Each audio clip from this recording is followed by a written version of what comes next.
برادران عزیز، وہ آیت ہمارے سامنے آ جاتی ہے کہ جہاں پروردگار عالم نے دستور تبلیغ دیا کہ کس طرح سے تبلیغ کرنی ہے. ذرا سا ان آیتوں کے اوپر، اس آیت پہ خاص طور پر توجہ کیجیے گا. یہ سورہ نحل قرآن مجید کا 16واں سورہ ہے اور اس کی آیت کا نشان ہے 125. آخری آیتوں میں آپ کو یہ ملے گی کہ جہاں پروردگار عالم یہ ارشاد فرماتا ہے ادعو، اے حبیب بلائیے، الی سبیل ربکا، اپنے رب کے راستے کی طرف ان کو بلائیے. اور کیسے بلائیے؟ 3 چیزیں یہاں پر بیان کی گئیں. بالحکمہ، حکمت کے ساتھ بلائیے. والموعظۃ الحسنہ، اچھی طرح سے نصیحت کریں. وجادلہم باللتی ہی احسن، اور جب ان سے جدال کریں، بحث کریں تو جدال بھی اچھے طریقے سے کریں. دیکھیے برادران عزیز، موعظے کے ساتھ کہا گیا موعظہ حسنہ ہونا چاہیے، جدال کے ساتھ کہا گیا جدال احسن ہونا چاہیے، جدال حسن ہونا چاہیے. ان دونوں کے اندر یہ کیا لفظ ہے جو پروردگار نے استعمال کیا؟ دیکھیے، حکمت، موعظہ حسنہ، جدال احسن. آیت اللہ محمد مظفر ان کی ایک بہت مشہور کتاب ہے جو مدرسے کے اندر پڑھائی بھی جاتی ہے، کورس کے اندر شامل ہے، جس کا عرفی نام پڑ گیا یعنی عرف طلاب میں منطق مظفر. اس کے ہاں برہان کی جو بحث ہے، یعنی اب آپ ظاہر ہے کہ میں بہت زیادہ ٹیکنیکل گفتگو کے اندر آپ کو انگیج نہیں کروں گا، مگر جو منطق یا لاجک ہے اس کے 3 حصے عام طور پر کیے جاتے ہیں. کچھ تصورات کی بحث ہے، کچھ تصدیق کی بحث ہے، اور پھر اس کے بعد ایک تیسرا حصہ ہے کہ جس کو کہا جاتا ہے صنعت خمس، کہ وہ 5 صنعتیں کہ جن کو استعمال کیا جاتا ہے. اس کے اندر سر فہرست ہے برہان، دلیل.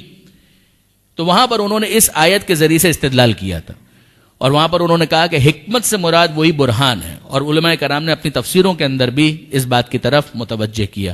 ایک وزڈم جس کو یہاں پر کہا جا رہا ہے وہ دلیل، کہ پیغمبر سے کہا جا رہا ہے اے حبیب آپ ان کو اپنے رب کے راستے کی طرف بلائیے، دلیل کے ذریعے سے کنونس کریں. اور کنونس کرنے کا کیا مطلب ہے؟ دلیل دینے کا کیا مطلب ہے؟ دلیل دینے کا یہ مطلب ہے کہ باقاعدہ جس طریقے سے منطق کے اندر شکل اول بنائی جاتی ہے، صغرا اور کبرا اور پھر نتیجہ، اگر اس طرح سے انگیج کیا جائے اور افلاطون والا انداز اختیار کیا جائے، سقراط اور بقراط والا انداز اختیار کیا جائے، یا زمانے موجود کے اندر جو فلسفیوں کا طریقہ کار ہے، تو یقین جانیے کہ عام انسان جو ہے وہ تو فوراً ہی نا امید ہو جائے گا. وہ کہے گا کہ اس کا مطلب یہ کہ یہ سبجیکٹ میرے لیے نہیں ہے. جب دلیل کی بات کی جاتی ہے اس سے یہ مراد نہیں ہے. دلیل کا مطلب یہ ایک ایسی دلیل ہو کہ جس کو ایک عام انسان بھی سمجھ سکے. جو شخص اپنے فہم و فکر کے ساتھ، اپنی سطح کے ساتھ آئے، اس کے مطابق اس کو دلیل فراہم کی جائے. لہذا پیغمبر اکرم کا یہ جملہ بھی ہے کہ ہم گروہ انبیاء کو اس بات پر مامور کیا گیا ہے ان نکلم علی قدر عقول الناس، کہ ہم لوگوں کی عقل کے مطابق گفتگو کریں، ان کے لیول کے مطابق ان سے گفتگو کریں. مجھے بہت پسند ہے پیغمبر اکرم کا ایک تبصرہ.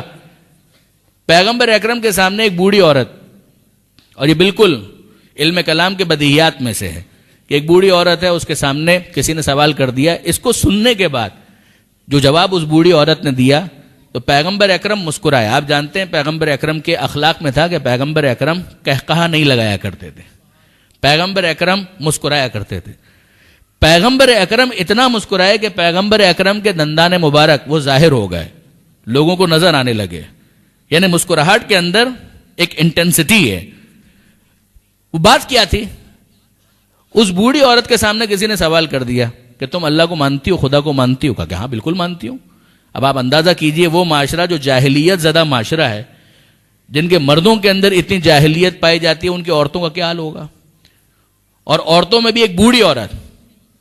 پیغمبر اکرم کے سامنے کوٹ کیا جا رہا ہے. اللہ کے رسول اس بوڑھی عورت سے پوچھا گیا کہ کیا تم خدا کو مانتی ہو؟ کہا کہ ہاں بالکل میں خدا کو مانتی ہوں. کیا کوئی دلیل ہے؟ کہا کہ بالکل دلیل بھی ہے. وہ اس وقت کیا کر رہی تھی؟ چرخہ چلا رہی تھی. اس نے کہا تمہاری دلیل کیا ہے؟ کہا دلیل یہ چرخہ ہے. یہ اتنا سا چرخہ تو مجھ جیسی بڑھیا کے چلائے بغیر چلتا نہیں ہے، تو یہ پوری کائنات بغیر خدا کے چل رہی ہے. کیا اس کے اندر کوئی بہت زیادہ فلسفیانہ انداز اختیار کیا گیا؟ کچھ بھی نہیں. آپ غور کیجئے، یہ جب دلیل پیغمبر اکرم کے سامنے پیش کی گئی تو پیغمبر اکرم مسکرائے، اور اتنا مسکرائے کہ دانت ظاہر ہو گئے. اور پھر پیغمبر اکرم نے فرمایا علیکم بدین العجائز، کہ کم سے کم اتنا دین تو تم سب کے پاس ہونا چاہیے جو دلیل اس بوڑھی عورت نے دی ہے، اس کے ذریعے سے جس طرح سے اس نے سمجھائے اتنا تو تم سب کو سمجھنا چاہیے. کہا کہ یہ دلیل اس انداز کی کہ جو عوامی ہو، عام سطح کی ہو، کہ جس کو ایک انسان آسانی سے کمپریہینڈ کر سکے. میں آپ کے سامنے ایک دوسری مثال عرض کروں برادران عزیز. دیکھیے جب ہم کتابوں کے اندر دیکھتے ہیں تو بڑی بڑی دلیلیں دی گئی ہیں جن کی اپنی اہمیت ہے، مجھے اس سے انکار نہیں ہے. وہ ساری دلیلیں ان کی اپنی ایک امپورٹنس ہے، اس کی اہمیت ہے. مگر دیکھیے کہ اگر مثلا یہ کہا جائے برہان نظم، برہان تمانو، اور مثلا یہ کہا جائے دلیل مابل امتیاز مابل اشتراک، تو ظاہر ہے کہ اتنے نوجوان جو یہاں پر بیٹھے ہوئے وہ سب مجھے گھور کر دیکھنے لگیں گے کہ مولانا کو کیا ہو گیا، کیا باتیں کرنا شروع کر دی انہوں نے. آپ نے غور فرمایا امیر المومنین حضرت علی ابن ابی طالب علیہ الصلوۃ والسلام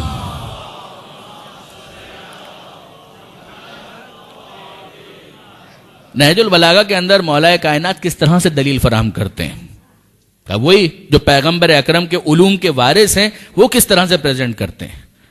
امیر المومنین فرماتے ہیں کہ دیکھو جتنے انبیاء آئے آدم سے لے کر خاتم تک ان سب نے ایک خدا کی بات کی ہے. اگر کوئی دوسرا خدا ہوتا تو کیا خالی بیٹھ جاتا؟ آدم آئے وہ کہہ رہے ہیں خدا ایک ہے، ابراہیم آئے وہ کہہ رہے ہیں خدا ایک ہے، نوح آئے وہ کہہ رہے ہیں خدا ایک ہے، آخری نبی آئے وہ کہہ رہے ہیں خدا ایک ہے، وہ سب کے سب کہہ رہے ہیں خدا ایک ہے. اگر وہ دوسرا خدا ہوتا تو وہ بھی اپنے نبیوں کو بھیجتا. یہ کیسے ہو سکتا ہے کہ ایک تو بھیج رہا ہے اور دوسرا خاموش بیٹھا ہوا ہے؟ یا وہ نہیں ہے یا وہ عاجز ہے. اگر نہیں ہے تو بات ختم ہو گئی، اور اگر عاجز ہے تو اس کا عاجز ہونا خود اس بات کی دلیل ہے کہ جو عاجز ہوتا ہے وہ سب کچھ ہو سکتا ہے، خدا نہیں ہو سکتا. آپ نے غور فرمایا یہ دلیل پیش کرنے کا وہ انداز جو معصومین کے ذریعے سے ہم تک پہنچا. اب آئیے اس کے بعد دوسری چیز جو وہاں پر بیان کی گئی وہ کیا ہے؟ حکمت کے ذریعے سے کا موعظہ حسنہ، کہ اچھی طریقے سے نصیحت کرنا. اور تیسرا کیا ہے؟ کا جادلہم باللتی ہی احسن، بحث بھی اگر کرنی ہے تو اچھی طریقے سے بحث کرنی ہے. کیا مطلب؟ ایسی بحث کہ جس کے اندر حسن ہو، بیوٹی ہو. ایک وہ انداز ہوتا ہے کہ جس کے اندر اس بات کی کوشش کی جاتی ہے کہ سامنے والے کا کریکٹر ایسیسینیشن کر دیا جائے، لیگ پولنگ کی جائے، تو اس کو یہ احساس وہ آفینڈڈ فیل کرے گا، تو بات اگر صحیح بھی ہوگی تو وہ مانے گا نہیں، دل دور ہو جائے گا. آپ غور فرمائیے گا کہ ان سے اگر بحث بھی کرنی ہے تو اس طرح سے بحث کرو جو جدال احسن ہو. ایک ہوتا ہے چڑھائی کرنا، چھا جانے کی کوشش کرنا، اسلام اس کا مخالف ہے. آپ دیکھیے برادران عزیز، پروردگار عالم نے سورہ قصص 28واں سورہ ہے، وہاں پروردگار عالم یہ ارشاد فرماتا ہے کہ تلک الدار الاخرہ، وہ آخرت کا گھر، نجعلھا، وہ ہم قرار دیتے ہیں، للذین، ان لوگوں کے لیے، لا یریدون علوا فی الارض، جو زمین پر چھا جانے کا ارادہ نہیں رکھتے، والعاقبۃ للمتقین، اور عاقبت وہ صاحبان تقوی کے لیے. یہ کیا ہے؟ پروردگار عالم وہاں پر بھی یہی سمجھا رہا ہے کہ تم چھا جانے کی کیوں کوشش کرتے ہو؟ یہ تمہارا ارادہ کیوں ہے کہ سامنے والے کو مغلوب کر لو؟ نہ، اپنی بات پیش کرو، اپنی بات بیان کرو. تمہیں ڈیفینس کرنا پڑ جائے ایک الگ بات ہے، ورنہ تمہارا ارادہ یہ کیوں ہو کہ سامنے والے کو کسی طریقے سے لیٹ ڈاؤن کرنا ہے، کسی طریقے سے سامنے والے کو ذلیل کرنا ہے. کیوں یہ ارادہ ہو؟ کہ یہ ارادہ تمہارا نہیں ہونا چاہیے. وہاں پر ہم دیکھتے ہیں پروردگار کہتا ہے جدال کرو، جدال احسن. جدال کا مطلب بحث کرنا. کیا فرق ہے اس میں اور اس برہان کے اندر، دلیل کے اندر؟ ایک فرق ہے. دیکھیے برادران عزیز، بحث کا مطلب یہ ہے، جدال کا مطلب یہ ہے کہ کوئی کامن ڈینومینیٹر موجود ہو، کوئی ایسی جگہ ہو کہ جہاں سے گفتگو کو شروع کیا جا سکے، کوئی ایسا نقطہ ہو جو ایگریڈ اپون ہو، جو مسلمات میں شمار ہو. میں آپ کی خدمت میں آسان سی مثال عرض کروں. مباہلہ کے اندر کیا ہوا تھا؟ پروردگار عالم نے جو آیتیں نازل کی ہیں سورہ آل عمران کی، اگر آپ ان کو دیکھیں، نصارہ نجران آتے ہیں، پیغمبر اکرم کے سامنے سوال کرتے ہیں، پیغمبر اکرم قرآن کی آیتوں کی روشنی میں ان کو جواب دیتے ہیں. ان کے اعتراضات میں سے ایک اعتراض یہ تھا نا کہ بھائی عیسیٰ علیہ السلام کا باپ کون ہے؟ کیونکہ کوئی ان کا باپ نہیں ہے، لہذا پروردگار عالم معاذ اللہ ان کا باپ ہے. آپ غور کیجئے، اگر یہاں پر لیٹ ڈاؤن کرنا ہو تو کتنی گنجائش موجود ہے؟ اگر سامنے والے کو، فریق مخالف کو ذلیل کرنا ہو تو کتنی گنجائش موجود ہے؟ بہت کچھ ایسا کہا جا سکتا ہے کہ جس سے وہ بالکل آفینڈڈ بھی فیل کرے گا، مغلوب بھی ہو جائے گا، کچھ بول بھی نہیں پائے گا. لیکن نہیں، اسلام کا یہ انداز نہیں ہے، قرآن کا یہ انداز نہیں ہے. اس موقع پر کیا کہا گیا؟ اس موقع پر کہا گیا اے حبیب ان سے کہہ دیجئے انا مسئلہ عیسیٰ عند اللہ کا مسئلہ آدم، عیسیٰ کی مثال اللہ کے نزدیک آدم کی مثال ہے۔ وہ خدا جو بغیر ماں اور باپ کے آدم کو پیدا کر سکتا ہے، وہ بغیر باپ کے تنہا ماں سے عیسیٰ کو کیوں پیدا نہیں کر سکتا؟ آپ نے غور فرمایا کہ یہ بحث کرنے کا انداز ہے۔ اب یہ بات کس سے کہی جا سکتی ہے؟ جو آدم کو مانتا ہو۔ یہ ہے وہ کامن ڈینومینیٹر کہ جہاں سے بات کو شروع تو کیا جا سکے۔ اگر وہ کہے کہ میں تو آدم کو بھی نہیں مانتا، تو ظاہر ہے کہ پھر اس کے سامنے آدم کی مثال پیش نہیں کی جائے گی۔ ایک ہے پیور آرگومنٹ، برہان، دلیل، اور ایک ہے جدال احسن، کہ جہاں پر کوئی کامن گراؤنڈ بنتا ہے۔ جب آپ چین کو اوپر کرنا چاہتے ہیں تو ظاہر ہے کہیں نہ کہیں نیچے اس کو ملنا چاہیے، اس کے دونوں سرے کہیں ملیں گے تو آپ اس کو کھینچ کر اوپر لا سکتے ہیں۔ لیکن اگر وہ نیچے ہی نہیں مل رہے تو آپ جتنا اوپر کھینچتے چلے جائیے کوئی فائدہ نہیں ہوگا۔ کہ یہ ہے اس بحث کا انداز کہ جس کے اندر جدال کیا جا رہا ہے، بحث کی جا رہی ہے، مگر سامنے والے کو مغلوب کرنے کے لیے نہیں۔ جدال احسن ہے، اور درمیان میں رکھا موعظہ حسنہ، کہ اچھی طریقے سے نصیحت کرنا، کہ اس کے اندر بھی سامنے والے کو ذلیل نہ کیا جائے، بات بھی اس تک پہنچ جائے۔ دیکھیں برادران عزیز، ایک ہے میسج دے دینا، اب وہ تو پروردگار عالم نے دے دیا کہ مثال کے طور پر نماز قائم کرو، تو ہمیں پتہ چل گیا کہ خدا نے نماز مانگی ہے، تو اب علم کی کمی تو نہیں ہے۔ اب تو مسئلہ یہ ہے کہ کسی طریقے سے اس بات کو جو دماغ تک پہنچ چکی ہے دل میں اتار دیا جائے۔ آپ نے غور فرمائے؟ اب اس کے لیے کئی مرتبہ کیا ہوتا ہے، مثلا ماں باپ میں وہ اپنی اولاد کو کچھ انسینٹیوز دیتے ہیں کہ بیٹا مثال کے طور پر تم فجر کی نماز پڑھو گے تو میں تمہیں یہ گفٹ دوں گا۔ تو علم نہیں ہے کیا اس کے پاس؟ علم تو ہے کہ بھائی 15 سال کا ہو گیا ہوں، نماز واجب ہو گئی ہے، پڑھنی ہے، مگر مسئلہ سارا یہ ہے کہ اس موقع پر نیند کو قربان کرنا اور مصلی کے اوپر آنا، اس کے لیے اپنے نفس کو قابو کرنا، تو اس کے لیے کسی نہ کسی انسینٹیو کی تو ضرورت ہے۔ یہ وہ منزل ہے کہ جہاں پر ہمیں پیغمبر اکرم کے یہ دو اوصاف سمجھ میں آتے ہیں کہ یا ایھا النبی انا ارسلناک شاہدا ومبشرا ونذیرا، اے حبیب ہم نے آپ کو رسول بنا کر بھیجا ہے اور شاہد بنا کر بھیجا ہے، گواہ بنا کر بھیجا ہے، ومبشرا ونذیرا، ہم نے آپ کو خوشخبری دینے والا بنا کر بھیجا ہے، ونذیرا، ہم نے آپ کو وارننگ دینے والا، ڈرانے والا بنا کر بھیجا ہے کہ آپ ان کو بتائیں جنت بھی ہے اور جہنم بھی ہے، یہاں کی عیاشی کے نتیجے میں وہاں پر تمہیں زحمت کا سامنا نہ کرنا پڑ جائے، اور یہاں پر اگر تم اپنے رب کی باتوں کو قبول کرو گے تو یقیناً تمہارے لیے وہاں پر نعمتیں ہیں کہ جو منتظر ہیں۔ اور فرمایا آپ نے کہ یہ دو چیزیں، یہ جو نصیحت ہے اس کو کرنے کے مختلف انداز ہیں۔ بس یہ بات ذہن میں رکھیے گا کہ نصیحت کا مقصد کیا ہے۔ کئی مرتبہ انسان بات کو سمجھ چکا ہوتا ہے، عقلی طور پر وہ اس بات کو قبول کر چکا ہوتا ہے، مسئلہ صرف یہ ہے کہ وہ بات اس کے دل میں ابھی پینیٹریٹ نہیں کر پائی۔ یہ وہ موقع ہے کہ جہاں پر نصیحت اپنا اثر دکھاتی ہے۔ میں آپ کی خدمت میں عرض کروں، کسی جگہ پر میں نے آیت اللہ کاشف الغطا، یہ تو پوری فیملی ہے نا، انہی کی ایک فرد، ان کا اپنے بیٹے کے ساتھ ایک مکالمہ پڑھا تھا، وہ میں آپ کے ساتھ شیئر کرتا ہوں۔ ایک مرتبہ درود بھیجے گا محمد و آل محمد۔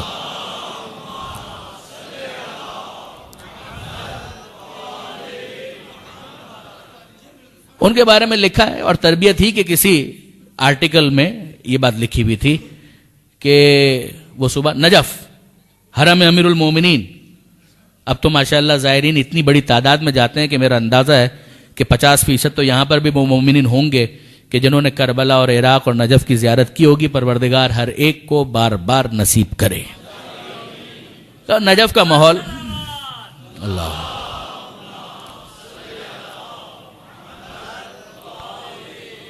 نجف کا ماحول، اور آیت اللہ کاشف الغطا اپنے گھر سے فجر کی نماز پڑھنے کے لیے نکل رہے ہیں۔ بیٹا ہے، جوان ہے، اور انہوں نے اس کو جگایا، بیدار کیا، بیٹا نماز کا وقت ہو گیا ہے، چلو۔ اس نے کہا بابا آپ چلیں، میں پیچھے آتا ہوں۔ تو وہ آیت اللہ کاشف الغطا کو تو معلوم ہے کہ اس کا کیا مطلب ہے۔ بیٹا اگر یہ کہہ رہا ہے تو اس کا مطلب یہ ہے کہ تھوڑی سی وہ لبرٹی لے کے باپ چلا جائے تو ہو سکتا ہے کہ پھر اس کے بعد کروٹ بدل کر، بچہ تو بچہ ہے، جوان ہے بھی نیا نیا، تو ظاہر ہے اس طرح کی چیزیں تو ہوں گی، نیچرل ہے۔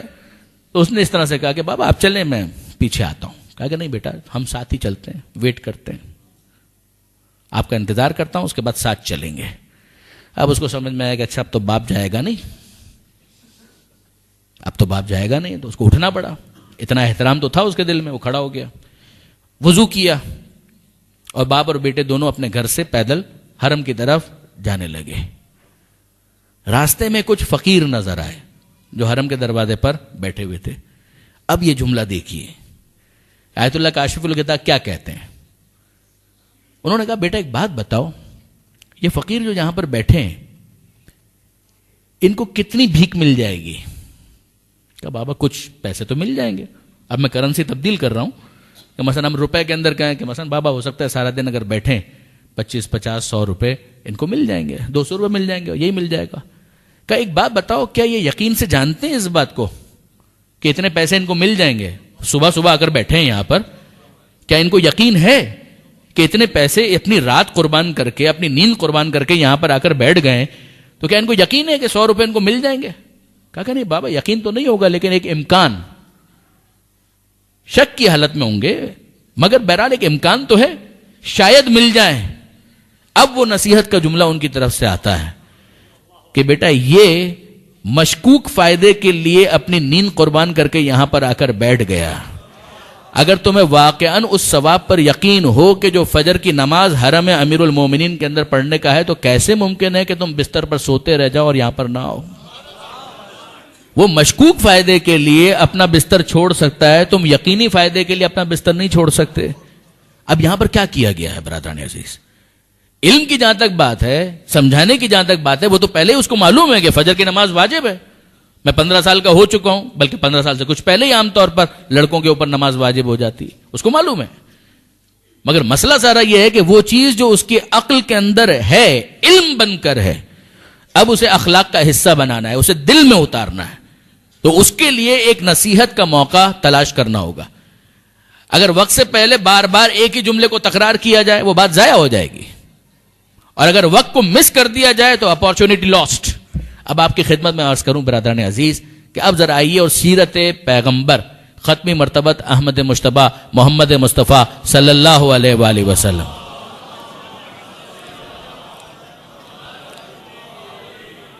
حضور کی سیرت کے ان 2 واقعات کی طرف توجہ کیجیے گا اور ہم اپنی بات کو اختتام کی طرف لے جائیں. آپ سب کے حافظے کے اندر اور علم میں یہ بات ہے، اس بوڑھی عورت والا قضیہ. پیغمبر اکرم اپنے گھر سے، اور اب مدینہ منورہ اور مکہ معظمہ کے حوالے سے ہم دعا مانگے کہ وہ مقامات ہمارے لیے زیارت گاہ ہیں. پروردگار عالم ہر ایک کو حج اور زیارت مدینہ کی بار بار توفیق نصیب فرمائے. تو آپ جا کر اس محلے کو دیکھیں کہ جہاں پر پیغمبر اکرم رہا کرتے تھے، محلہ بنی ہاشم. اور پیغمبر اکرم اپنے گھر سے نکلتے ہیں اور وہ بوڑھی عورت پیغمبر اکرم کے اوپر خس و خاشاک کچرا ڈالتی ہے. آپ سب نے یہ واقعہ سنا ہوا ہے. پیغمبر اکرم کا طریقہ کار کیا ہے؟ بقول علامہ نقطن صاحب وہ فرماتے تھے کہ پیغمبر اکرم نہ بدلہ لیتے ہیں نہ راستہ بدلتے ہیں. بدلہ بھی نہیں لیتے، کچھ بولتے بھی نہیں، چلے جاتے ہیں، اور راستہ بھی نہیں بدلتے. یعنی نیکسٹ ٹائم جب جانا ہے تو روٹ وہی لیتے ہیں.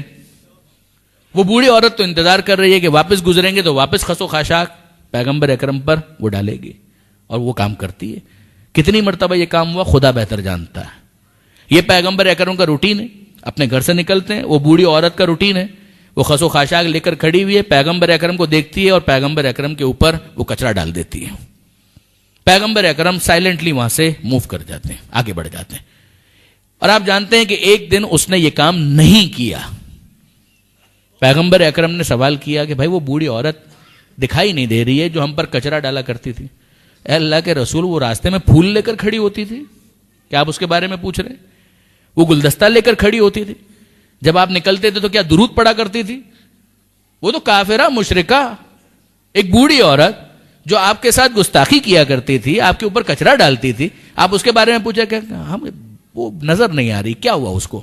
تو کسی نے کہا اللہ کے رسول وہ بیمار ہے. پیغمبر اکرم کہا کہ کہاں اس کا گھر کس طرف ہے؟ کہ اس طرف قریب میں. پیغمبر اکرم کہا اچھا ٹھیک ہے میں جاتا ہوں اس کی طبیعت پوچھ کر آتا ہوں.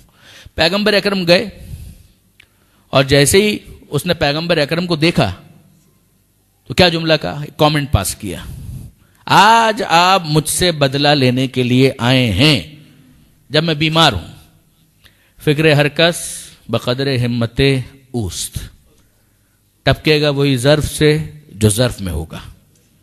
وہ بیچاری اپنے اینگل سے جو اس کا ظرف ہے اسی اعتبار سے وہ بات کر رہی ہے. پیغمبر اکرم کیا جملہ کہتے ہیں؟ پیغمبر اکرم کہتے ہیں اے کنیز خدا، میں بدلہ لینے نہیں آیا. اب آپ غور کیجئے برادران عزیز، یہ جو پیغمبر اکرم عیادت کے لیے آئے ہیں، یہ کون سا حق ہے کہ جس کو پیغمبر اکرم ادا کر رہے ہیں؟ کہ یہ حق اسلام ہے؟ وہ مسلمان تو نہیں ہے. ہم یہ کہیں ایک مسلمان کو دوسرے مسلمان کے ساتھ ایسا ہونا چاہیے اور ویسا ہونا چاہیے تو بات سمجھ میں آتی ہے. ہم یہ کہیں ایک مومن کو دوسرے مومن کے ساتھ ایسا ہونا چاہیے، اس کے دکھ درد میں شریک ہونا چاہیے، بات سمجھ میں آتی ہے. نہ وہ مسلمان ہے نہ وہ مومنہ ہے. تو پیغمبر اکرم اس کی عیادت کے لیے جو جا رہے ہیں، نہ یہ حق اسلام ہو سکتا ہے نہ یہ حق ایمان ہو سکتا ہے. تو پھر پیغمبر اکرم اس کی عیادت کیوں کر رہے ہیں؟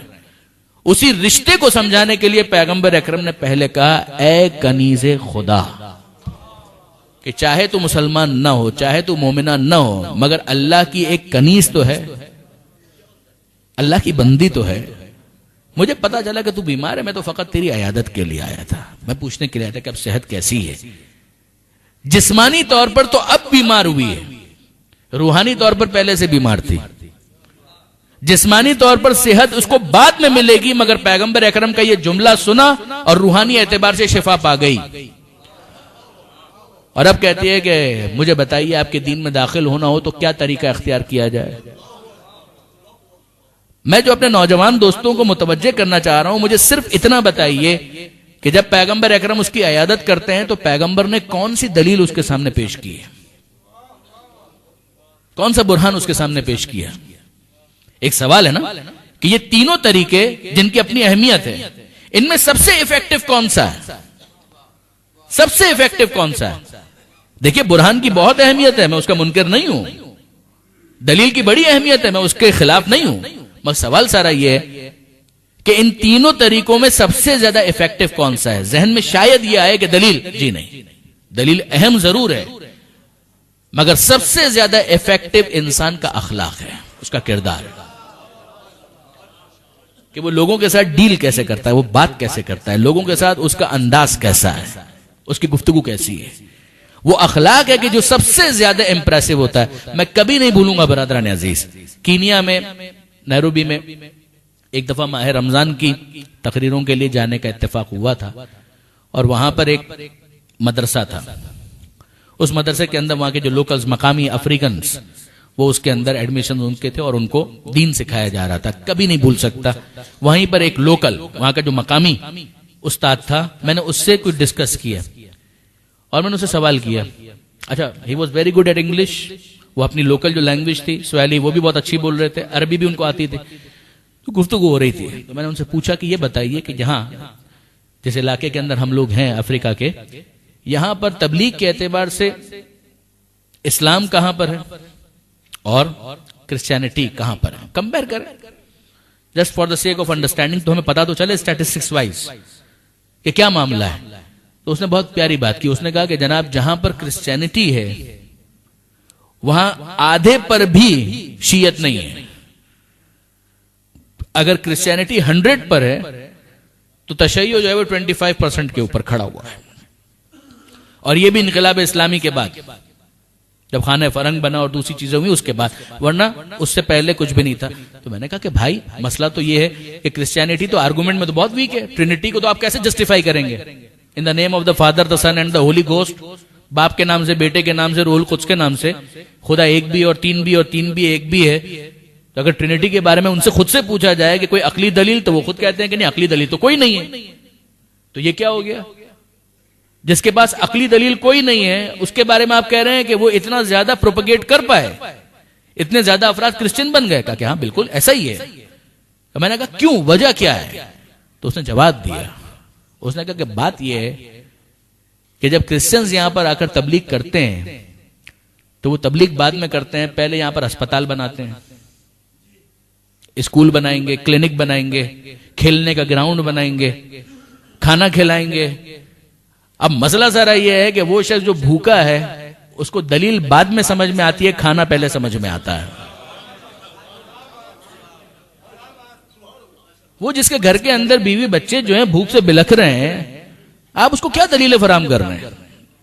اس کے بعد ہمیں سمجھ میں آتا ہے کہ کیا وجہ تھی کہ پیغمبر اکرم دعوت ذوالعشیرہ کے موقع پر کھانا پہلے کھلاتے ہیں، بعد میں کرتے ہیں۔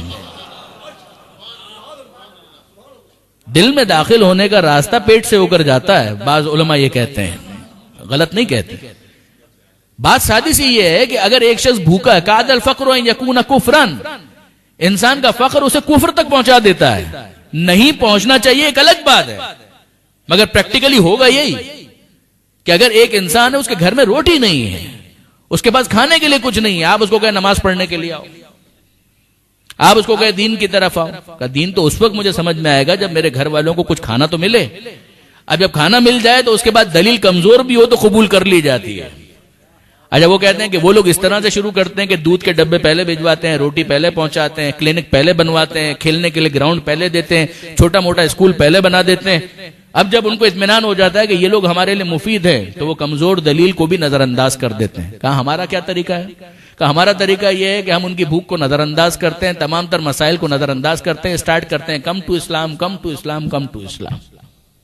میں آپ کو اطمینان کے ساتھ کہتا ہوں برادران عزیز، ایک طالب علم کی حیثیت سے اطمینان کے ساتھ کہتا ہوں کہ 1 گھنٹے کی تقریر وہ اثر نہیں کرے گی جو وہ ایک جملہ اثر کرے گا۔ یہ ہوتا ہے۔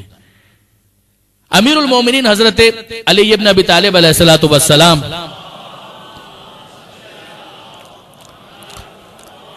اب یہ بالکل آخری بات اور بات کو ہم مکمل کر رہے ہیں۔ امیر المومنین کے حوالے سے یہ ملتا ہے کہ امیر المومنین پیغمبر اکرم کی سیرت اخلاق، اس اینگل سے بات کو میں اختتام کی طرف لے جا رہا ہوں کہ پیغمبر اکرم کے اس شاگرد اور شاگرد رشید کہ جس نے یہ جملہ کہا کہ انا عبد من عبید محمد، میں محمد کا غلام، ہمارا فخر ہے کہ ہم اس علی کو مولا مانتے ہیں کہ جو رسول کا غلام۔ بہت غور فرمائیے گا، مولا کا جملہ انا عبد من عبید محمد، بلکہ صحیح معنوں میں تو غلامی کا حق بھی علی نے ہی ادا کیا ہے۔ امیر المومنین کسی کام سے کوفہ سے باہر نکلے، یہ مولا کی ظاہری خلافت کا زمانہ ہے، دیکھیے گا، باہر نکلے، اور یہ زمانہ فیس بک کا زمانہ نہیں ہے، انٹرنیٹ کا زمانہ نہیں ہے کہ جہاں پر سب کو پتا ہو کہ اس وقت حاکم ہے، وقت کون ہے، نہیں معلوم، نہ کوئی خبریں ہیں، نہ کوئی رسالہ ہے، نہ کوئی اخبار ہے، نہ انٹرنیٹ۔ امیر المومنین باہر آئے کسی کام سے، آن دا وے بیک جب جا رہے تھے کوفہ کی طرف تو راستے میں ایک یہودی سے ملاقات ہو گئی۔ امیر المومنین اپنے آپ کو انٹروڈیوس بھی نہیں کرتے، اپنا تعارف بھی نہیں کرواتے، بس ساتھ چلنا شروع ہو گئے۔ وہ بھی نہیں جانتا کہ یہ اس وقت عرب کا حاکم ہے، خلیفہ وقت ہے، اسے نہیں معلوم، وہ یہودی ساتھ ساتھ چل رہا ہے۔ ظاہر ہے کہ ایک جگہ وہ آئی کہ جہاں پر 2 راہ، اس یہودی کو کسی جگہ جانا تھا اور دوسرا راستہ کوفے کی طرف جہاں مولا کائنات کو جانا تھا۔ خدا حافظی ہو گئی، یہ اپنے راستے پر آگے بڑھنے لگا اور پیچھے اس نے محسوس کیا کہ ارے ابھی جس سے خدا حافظی ہوئی ہے وہ تو پیچھے پیچھے آ رہا ہے، مڑ کر دیکھا ارے تو علی آ رہے ہیں، تو سوال کیا آپ شاید بھول رہے ہیں، آپ کا راستہ اس طرف ہے۔ اب اس بیچارے کو تو نہیں معلوم ہے کہ یہ وہ ہے کہ جو زمین کے راستے کو کیا بھولے گا جو آسمان کے راستوں کو زمین سے زیادہ جانتا ہے۔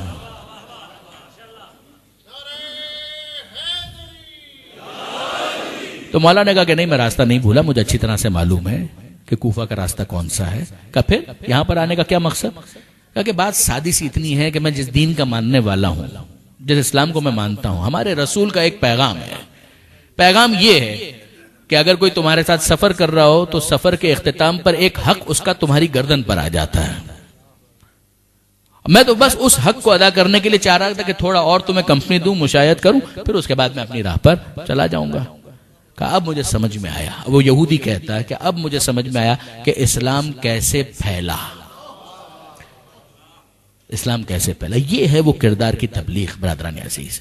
بے شک ادعو الی سبیل ربک بالحکمہ، اے حبیب اپنے رب کے راستے کی طرف بلائیے حکمت کے ذریعے سے، والموعظۃ الحسنہ وجادلہم باللتی ہی احسن، دلیل کی بہت اہمیت ہے، اچھی طریقے سے بحث کرنے کی بڑی اہمیت ہے، مگر یقین جانیے برادران عزیز یہ جو پروردگار نے کہا ہے نا موعظہ حسنہ، یہ جو خدا نے کہا انک لعلی خلق عظیم، کہ یقیناً آپ اخلاق عظیم کی منزل پر ہے، جتنا زیادہ یہ ایفیکٹو ہے کوئی دوسری چیز اتنی ایفیکٹو نہ ہے نہ ہو سکتی ہے، نہ اس زمانے میں، نہ آج کے زمانے میں، اور نہ قیامت تک کوئی دوسری چیز اتنی ایفیکٹو نہیں ہو سکتی کہ جتنی انسان کا کردار افیکٹو ہوتا ہے. بس اختتام چھٹے امام کے اس جملے پر کرتے ہیں. چھٹے امام یہ جملہ کہتے ہیں کونو دعات الناس الی اللہ بغیر السنتکم، لوگوں کو اللہ کی طرف اس طرح سے بلاؤ کہ تمہیں تمہاری زبان استعمال نہ کرنا پڑے.